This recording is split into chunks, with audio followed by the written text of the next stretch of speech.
The Detroit Lions got a win against the Washington football team, but just barely. Did you realize that you were a champion in their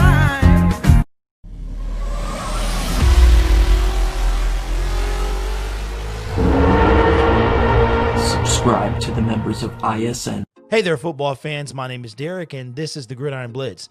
Be sure to like the video, and after you watch it, subscribe if you're inclined to do so, because that would be awesome. The Detroit Lions were up against the Washington football team yesterday, and number 2 overall pick, Chase Young. They were able to pull off a victory, but just barely, on a 59-yard expiring time field goal from Matt Prater. The Detroit Lions look good at times, and at other times they look horrific. But I am proud to say that Everson Griffin was able to apply countless pressure and did walk away with his first sack as a Detroit Lion.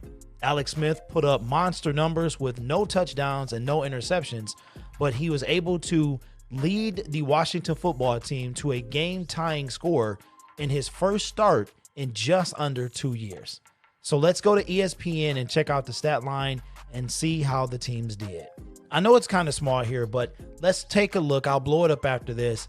Let's take a look at the game leaders here. Matthew Stafford for the Detroit Lions went 24 for 33, which is right where I said I want him to be when it comes to passing the football. For 276 yards with 3 touchdowns, and awesome, he threw no interceptions. First time that that's happened in 2 weeks. In both of the last previous losses, Matthew Stafford threw multiple interceptions, and that is never a good thing.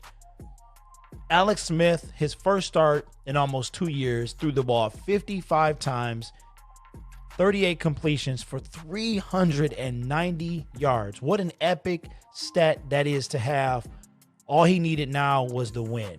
Running back Gibson had 13 carries for 45 yards and 2 touchdowns. And running back DeAndre Swift got his first start as a Detroit Lion, had 16 carries for 81 yards. Receiving yards, McLaurin had 7 receptions for 95 yards. And Marvin Jones, without Kenny Golladay, was able to receive 8 receptions with 96 yards and 1 touchdown. If we take a look at the stat line here, the Detroit Lions had 21 first downs to 34 for the Washington football team. I'm just going to have to shorten them and just call them Washington. That'll be a lot better. Passing first downs, 12 for the Detroit Lions. Washington had 22. Rushing first downs, Washington 8, Detroit 7. First down from penalties, Detroit 2, Washington 4. Third down efficiency, Detroit went 40%, going 4 for 10. And the Washington football team was 7 for 15, which means they had third down opportunities 15 times to our 10. I don't know if that's necessarily a good thing, but it worked out in our favor. Fourth down efficiency, again, the disrespect continues. They went for it, and on both occasions were able to go and get a completion or a first down. The Detroit Lions did not have a fourth down that they attempted. Total plays, 55 for the Detroit Lions to 83, which is one of the highest numbers I've seen in a while. But I guess when you throw the ball 55 times, you've got to have a high play count. For 83 for the Washington football team. Total yards, 464 for Washington and 372 for Detroit. Total drives, it was actually a very fast-paced game. It was only 10 drives per team. Usually that's somewhere around between 11, 12, 13, or sometimes more, but only 10 for each team. Yards per play, the Detroit Lions led almost by a little over 4 yards. They had 6.8 to Washington's 5.6. Passing yards, you had 375 for Washington and 267 for Detroit. So it was a very, very kind of small day in the air when it came to what we're used to with Matthew Stafford and the Detroit Lions. As I stated earlier, Washington, Alex Smith threw the ball 55 times and completed 38 of those passes to Matthew Stafford's 24 for 33. Yards per pass, 6.6 for Washington and 7.9 for Detroit. Neither team had any interceptions, which was great to see Alex Smith back after over 2 years, almost 2 years, and not throw a single interception. Just tells you how efficient Alex Smith has really always been. Never blowing stats out of the water, but people like to refer to him as the ultimate game manager, and he shows you that right here. Sacks. Matthew Stafford was sacked 1 time, and Alex Smith was sacked twice, with one of those sacks being by Everson Griffin. Rushing yards. The Detroit Lions had more rushing yards than the Washington football team, 105 to Washington's 89, off 21 attempts to Washington's 26. Here's a pretty cool stat for a team that doesn't like to employ the run that much. It seems like rush yards, 5 yards a carry for Detroit to 3.4 for Washington. Red zone attempts, Detroit was 50%, 1 for 2. Their touchdowns a lot came outside of the red zone, while Washington went 75%, 3 for 4. Penalties, the Detroit Lions had 9 penalties for 55 yards to the Washington football team 6 for 58. Fumbles lost, it was 1 fumble recovery by the Detroit Lions. I think it was early in the first half, and that was the lone turnover of the game. Washington held the ball for over 10 minutes longer than the Detroit Lions at 35 minutes and 43 seconds to the Detroit Lions 24-17.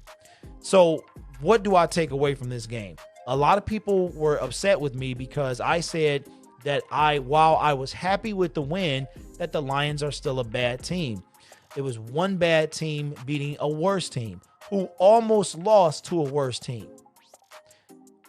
The Lions need a lot of work, particularly on defense. And we see where our offense sputters when we don't have Kenny Galladay. We barely beat the Washington football team.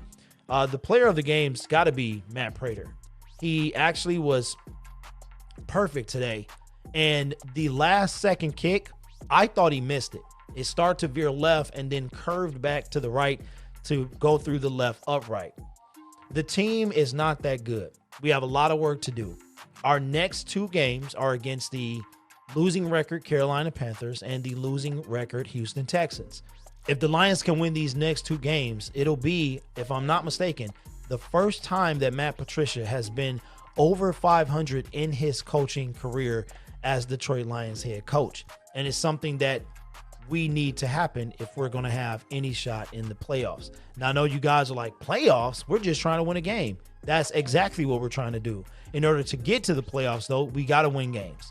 So our priority now is the Carolina Panthers. While I am happy we got to win, I think this was a season-saving win, because if we drop this game, we go to 3-6, and our moot playoff chances are even worse, because we now have a bigger, steeper hill to climb. So I'm happy with the win, but I'm disappointed again at almost allowing a 21-point lead to be thrown away. At the end of the day, we got to win, and that's what matters. Doesn't matter how we got it. We got the win. But a win is a win, and I guess I got to take it somehow, right?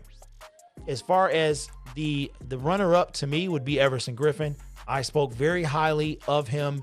He likes to get warmed up in the second half of the season. Last week, he had just got here, only been here 5 days, and he showed some pressure. But this week, he was a force. He was always in Alex Smith's face.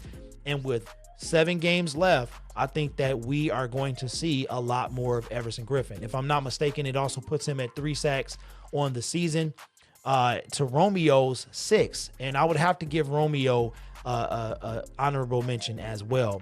So with that being said, guys, let me know in the comments below, how do you feel about this win? Are you happy? Are you sad? Are you irritated? Because I know a lot of people are just ready for the draft to get here. I'm not one of those people. We still have 7 games to play, and there's a season going on. So I'm going to embrace the season and take it 1 game at a time. So let me know in the comments below what you thought, and like, comment, subscribe, because that helps me grow my YouTube channel on my quest to 16,000 by the end of the season. And you can help me get there. With that being said, my name is Derek. This is the Gridiron Blitz. I want you guys to stay safe because coronavirus is on the rise yet again. And I want to see you in the next video.